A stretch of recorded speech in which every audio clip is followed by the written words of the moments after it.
Roberto Martinez has stepped down as Belgian coach after they crashed out in the group stages. What about the Lukaku, Mrs. A? 3 of those sitters in the second half, unbelievable. I couldn't believe it. The player of his stature, he looked dead frustrated when he came off, and I thought the boxing was tomorrow, but those punches, we could see him in a ring soon. I was ducking in mine. Japan beat Spain, which also sent Germany Crazy. out and packing home as well.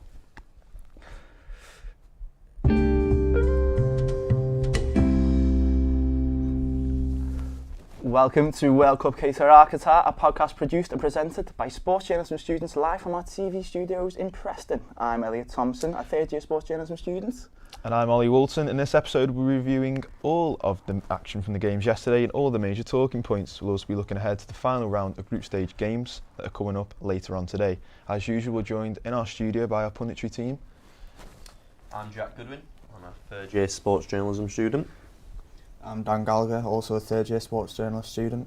And I'm James Whitfield, a first-year sports journalism student. Brilliant. Before we get to you guys though, we'd like to introduce everyone to our guest. It's Andy Bayes from the BBC Lancashire Sport. He's the sports editor there.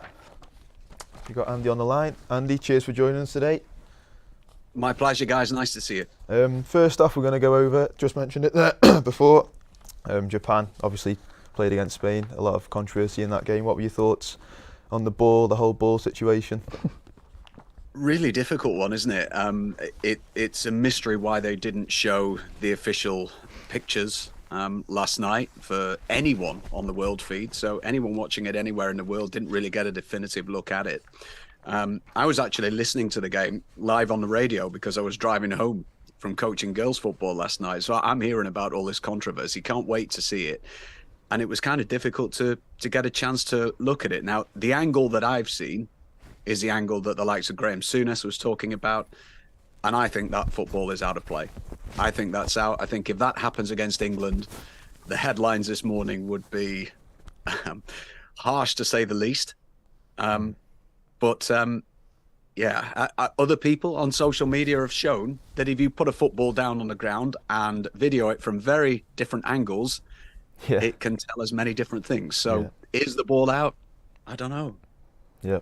Well, Japan beat Spain, obviously, which sent Germany home. I don't know, a lot of the country would be quite happy about that. What were your thoughts?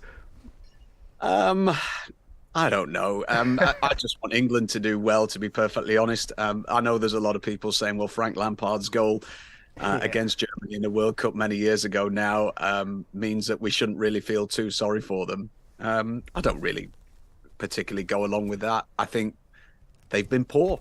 In brutal honesty, they've not been good enough to be in the competition. So I don't think any team who are going out at the group stage can really look at it and say, we've been really unfortunate and we're going home because of one incident. Maybe that Japan one last night could come into that category if we see that definitive angle, which so far I'm yet to see. Yeah, at the end of the day, I mean, Germany didn't go out yesterday, did they? They went out because of their poor form in the other two games. With Japan, obviously they got Croatia up next. Croatia, probably not the Titan they once used to be 4 years ago.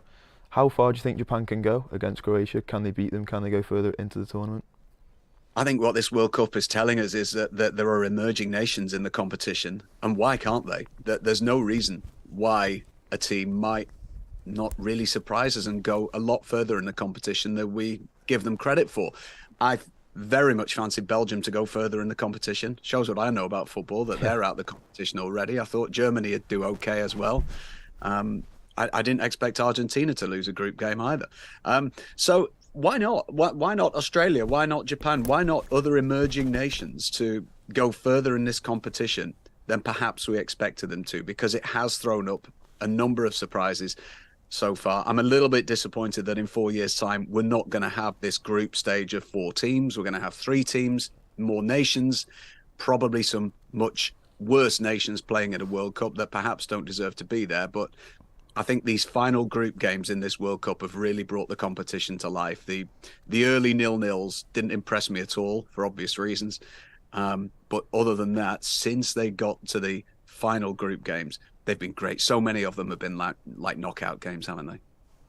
Yeah, Japan, as you said, some of the some of the lesser nations are in the group stages. That's getting discussed in terms of FIFA. There was the 3 group stages with 3 teams in, and something about penalty shootouts in group games. What do you think about that? It's a bit weird, isn't it, to say the least?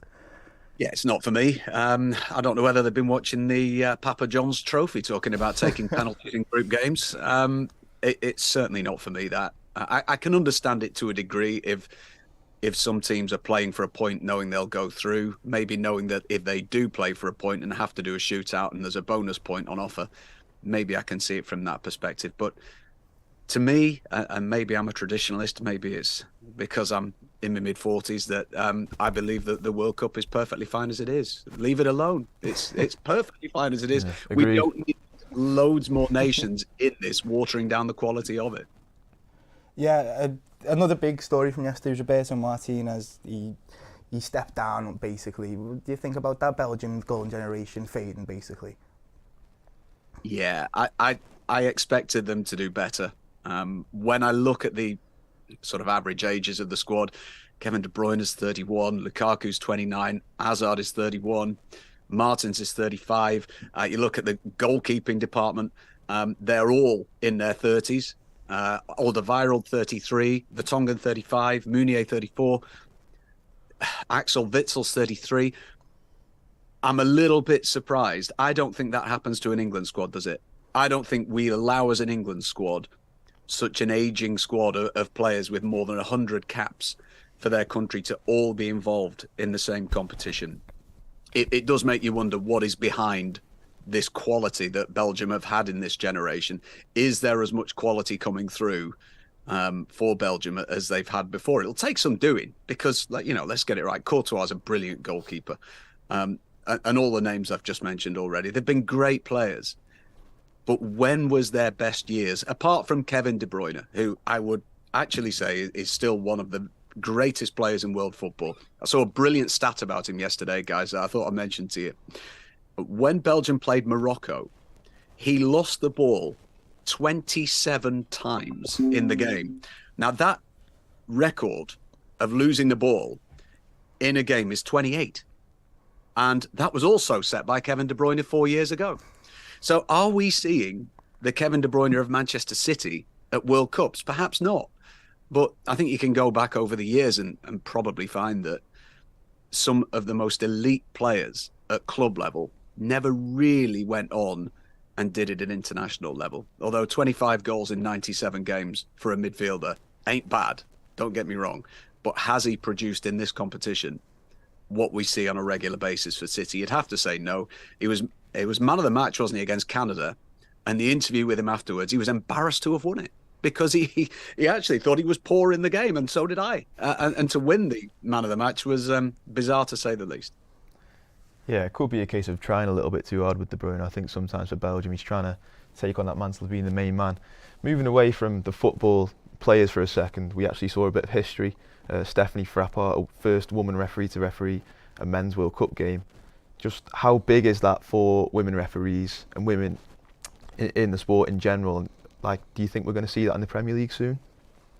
Well, I'm quite biased here because I'm a coach of a girls' football team, and I want to see as many women officials in the game from grassroots level right the way to the very top. There is no reason to suggest that a female referee cannot be just as good, if not better, than a male referee. I was a linesman at an under-12s game a couple of weeks ago for Accrington Stanley, where my daughter plays. And there was a female referee. She was probably no older than 15 or 16. And she was the best referee that I have seen referee a football match at any level of football in a long, long time, solely because she spoke to players, she made her decisions clear, and she got big decisions right. And I do not care if you're a man or a woman or a dog, for that matter. If you're any good at refereeing, you should be able to referee. And I think it's brilliant that she refereed the game yesterday. And I just hope that she encourages so many more girls to get involved in the game, that women's football is growing like you wouldn't believe right now. So what you're going to see is loads of girls trying to be footballers and not being good enough, just like in the men's game. So if they're not good enough to play at the highest level. Why don't they officiate at the highest level? I think it'd be brilliant, and every credit to her. And let's just hope at the next World Cup that the ratio is a heck of a lot different than it is today. Yeah, and just lastly, we're going to touch on the England game, obviously coming up this Sunday, Senegal, the round of 16. What are your predictions for that? Do you think Gareth Southgate's going to stick with the same squad? And can we get a little score prediction from you as well? I'd stick with the same team. I don't think there's any reason to make a change. I'm a huge fan of Phil Foden. He's got to play for me. The only question mark is Harry Kane really fit to play? I'm not sure. But if he gets a goal, his first goal in the competition against Senegal, and takes us through, I don't really care if he's fit or not. But in terms of how England have done so far, this might be a little bit negative in me. I think we've played two shocking teams in our group, Iran and Wales. Fair enough. Two of the worst teams that I've seen in a World Cup. And we've beaten them with ease, both of them. Although, to be fair, in the first half, it didn't look like that against Wales. And as soon as we've played against someone with an ounce of ability, like the Americans, we struggled. And we struggled big time. Senegal will be better than Iran and Wales. I think the dog and duck in Preston would be better than Iran and Wales, to be totally honest. But I think that if we get through this, which I think the nation and the world expect us to, and by the way, when we're talking about bad teams, Poland are another one. They were shocking the other night. I would expect France to absolutely batter them, seeing as France rested all of their players in their last group game. So they'll all be fresh. I think that could be one of the highest scoring World Cup games. I think France could absolutely put them to bed, no problem. And if we meet France, I think that's where our road comes to an end, to be perfectly honest, as an England supporter, because I don't think we're as good as France. But having said that, let me put that another way. I don't think our coach is good enough to get us through the game against France. I think that's a really big thing. I would have, and this is another conversation completely, if Roberto Martinez wants the England job, I'd give it him at the end of this competition. He's from Wigan. He lives in the area. He knows English football. If you think about some of the football that he played during his time as manager of Swansea and as manager of Wigan, he let attacking players attack. I'm not convinced that England, under the current management, allow that quite enough. So I hope I'm proved wrong. I hope we win the World Cup. And if we are, I hope we knight Gareth Southgate and give him a 25-year contract. But I don't think we will. And I don't think he'll be the England coach by Christmas, by the time we get there. Because I think once we go out of the competition, I think he would probably be the first to admit it's time for a change. Yeah, strong words there, Andy. Thanks for joining us here this morning. Yeah, that's everything from Andy. Cheers. My pleasure, guys. Thank you.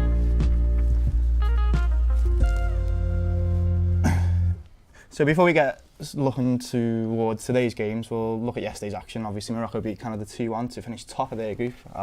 Shameless to say, they were my dark horses, so I'm quite happy with that. Japan also beat Spain, obviously we touched on. And then as well as that, we had... Yeah, that meant Germany were out, even though they beat Costa Rica 4-2. Yet another failure at the World Cup after 2018. A real shame, obviously, for all England fans out there. Belgium also fell at the first hurdle, 0-0 against Croatia. Really poor. We mentioned Lukaku's misses, just shocking. It was a sad way, really, to end their sort of golden generation, if you can call it that. I'll come to you first, Jack. What were your thoughts on the Belgium game and just what went wrong for them in the tournament this time around? I just, to be honest, I think the way they started the tournament in the first two games, they left too much to do in the final game. You know, Croatia were the best team to play, and Croatia are a good team. I think they might go far in this tournament. So I just, you know, they subbed on Lukaku, who's injured, and Andy touched on it, didn't he, about the players and the ageing players, and there's just, for me, that Belgian squad, and to be fair, you've just shamelessly put yourself forward, I'd said they would go out of the groups, and they have done. And I purely think it's down to one. I don't think the manager's good enough, so I don't agree with Andy in terms of Roberto Martinez. That's the big debate, isn't it, with Martinez? I don't think he's a good enough manager. Yeah, I think I'd be tend to agree with that. I think he's an average Premier League manager. Yeah. Okay, he didn't do a great job at Everton. He did an alright job at Wigan, but he got relegated. Okay, some managers would have kept Wigan up, and then he's gone to Belgium and he's done nothing there. Okay, some will say he got a third place at last World Cup, which is decent. Okay, but I think any average person that has any knowledge of football puts Wout-Weghorst in that team rather than Vertonghen or Alderweireld. Over their old centre halves. There's a reason they left Tottenham. Yeah. I mean, they've got 2 world-class players, haven't they? Qatar and Kevin De Bruyne. Pronunciation's awful. But other than that, I think it's a distinctly average squad, and I actually think Croatia's squad is better than Belgium's. If you put the 26 against the 26, I think they've got better options, and I think a lot of was made from Lukaku's missed chances, but I actually think Croatia had a few chances as well, and I think a draw was probably fair, and I think it was the fair result to see Belgium head out at this early stage. Yeah, well, we saw, and as well, you touched on it there, there was a bit of squad unrest, obviously, with Kevin De Bruyne coming out midway through the tournament and saying what he said. What were your thoughts on that, Dan, as a Man City fan yourself? He just wasn't replicating. Well, yeah, I've said several times that it's like Andy said, you look at De Bruyne for Belgium and then you look at De Bruyne for City and they are not the same player. Even just watching him walk around the pitch, he seems disinterested. I remember seeing a Croatia chance and I thought, where's De Bruyne? And then he all of a sudden walked into the frame from the halfway line. He just doesn't have the same motivation, and it is probably down to the fact that he knows the squad has gone past what they were, past where they were supposed to, and again disagreeing with Andy, saying that he would like Martinez to take over, because I just think Martinez would like the same thing happen to England. Do his comments help though? You know, where he said we're not going to win the World Cup. I don't think if he came out and said, because it's weird, because at first I thought, well, he's come out and being honest. We all want players to be honest and speak their feelings and not be robotic. But yeah, if he came out in the quarterfinals of the Champions League and said, yeah, we're not going to win it, I'd be fuming.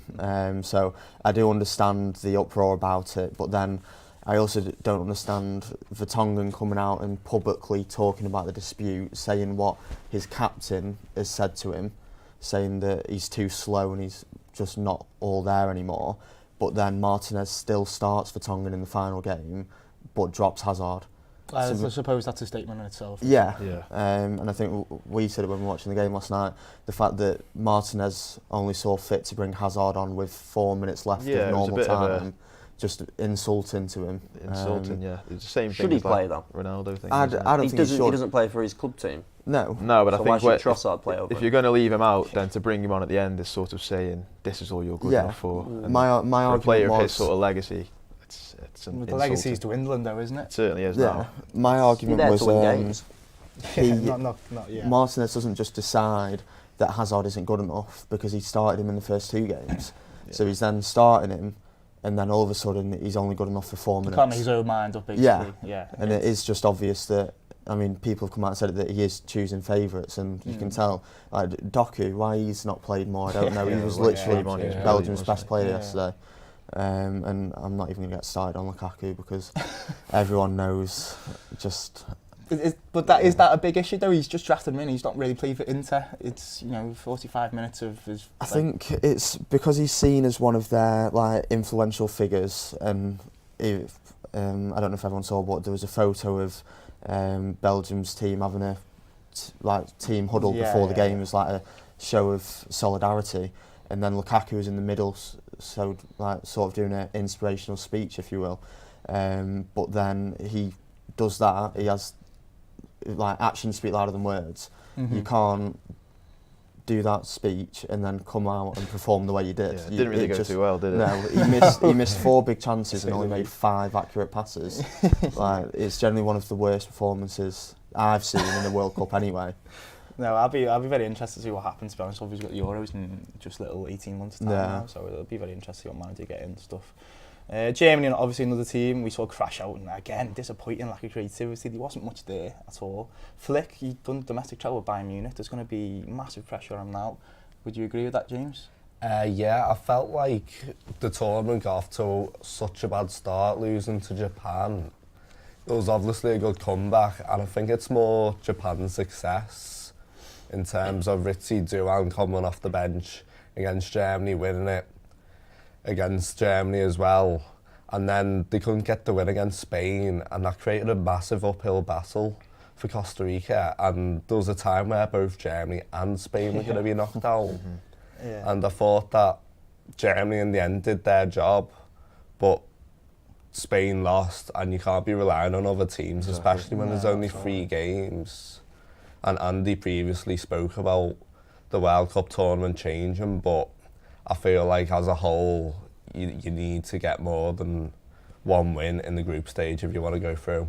Yeah, definitely, absolutely. So, what would you say with Flick? He's offered up his thoughts. He said he hasn't ruled out resignation.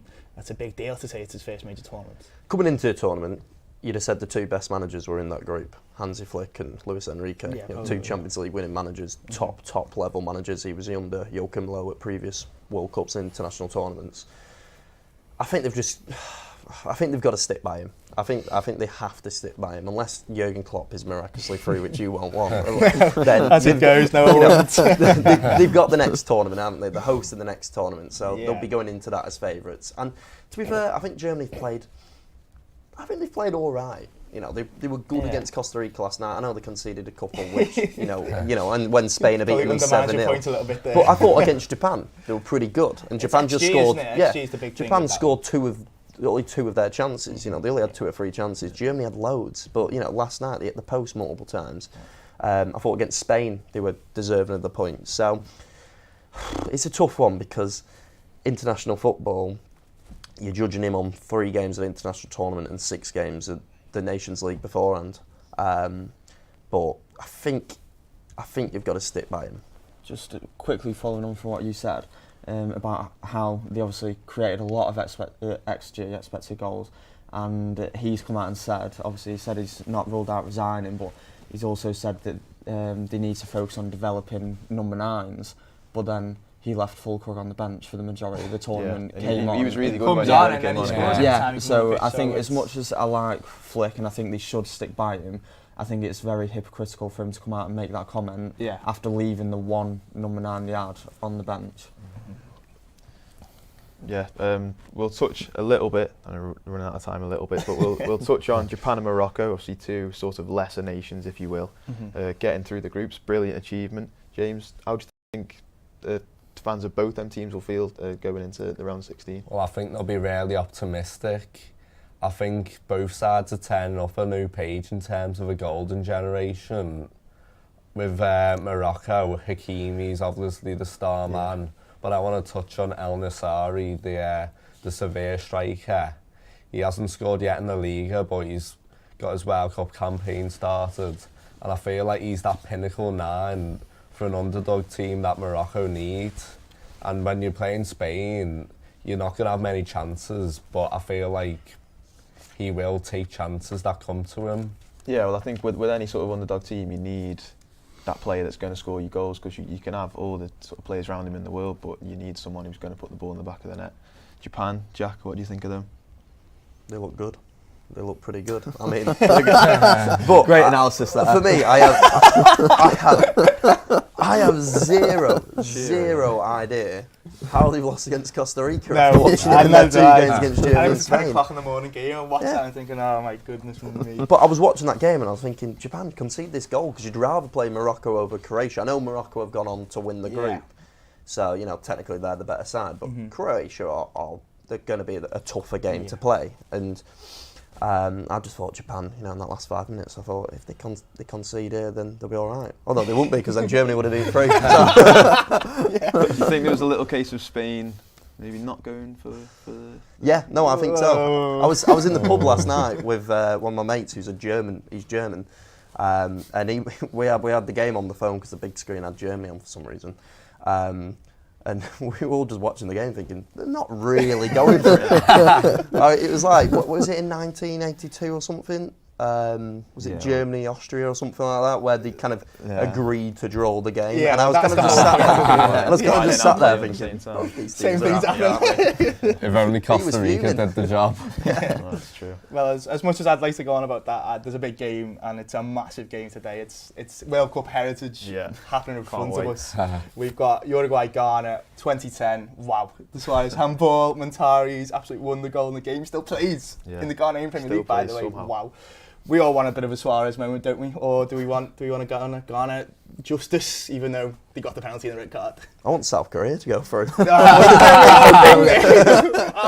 going to Dan now, shut up. I do want Ghana to go through just because I think it would be justice, but at the same time, I do agree with Suarez's comments. Yeah, I love that, by the way, because good on him for building the game up. That's what we want. And it does create the atmosphere, and it just angers the Ghana players and the fans more, because I think Ghana fans have come out and said that they view Suarez as the devil himself, which is a massive statement to say.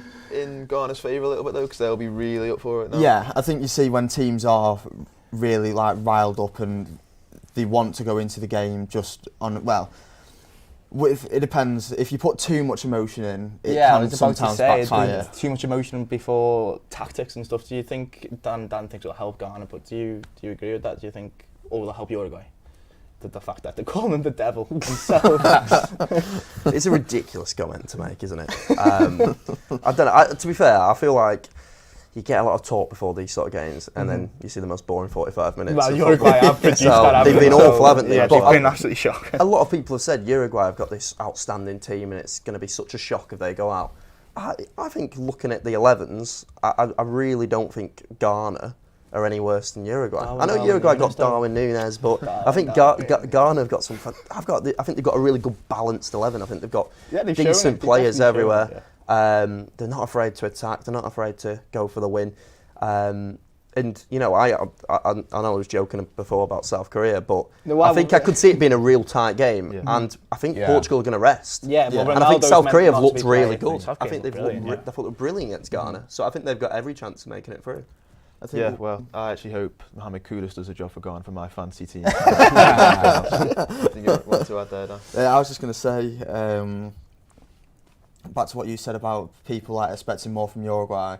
I think people were just expecting to be excited. Núñez, isn't it? He's chaos. He's absolute chaos. So everyone expected Suarez and Núñez together. Wow. Yeah. And then they produced that, and then Suarez gets benched. Yeah, what? exactly. 0 goals so far this tournament. What does that say? Yeah, exactly. Absolutely. I think with those two, and then Cavani, and then Valverde, who's just all of a sudden he's going to become an all-timer. Yeah, he absolutely is. He's just literally come straight amongst the goals now. And I think people just expected goals, and that's just not what's happened. Yeah.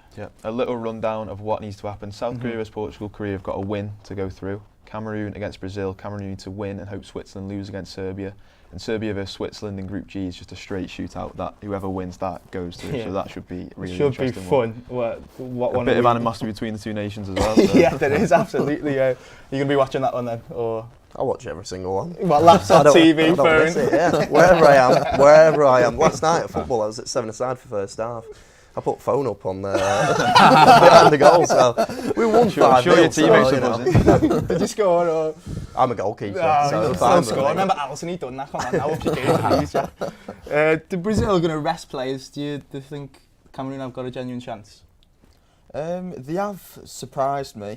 I just think Brazil's, even if they do rest players, their second string side is still stronger than most nations' first Dani sides. Alves apparently meant to be in line. That's brilliant. That's brilliant. Heritage.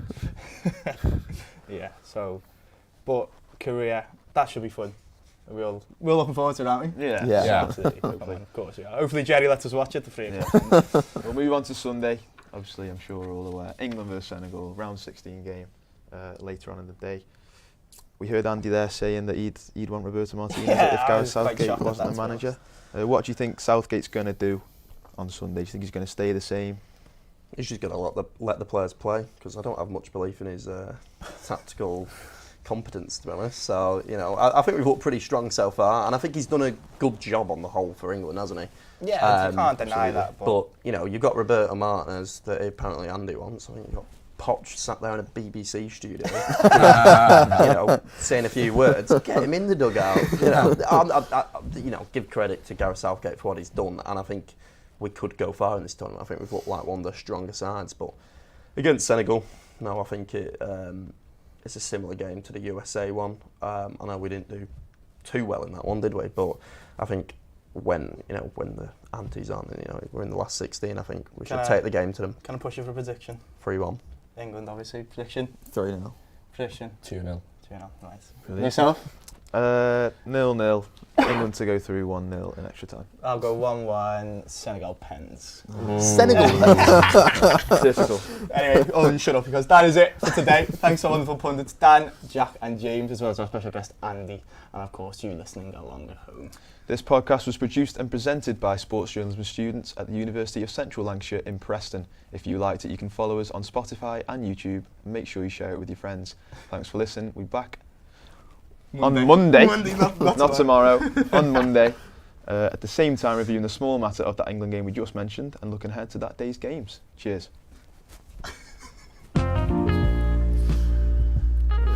Changed it.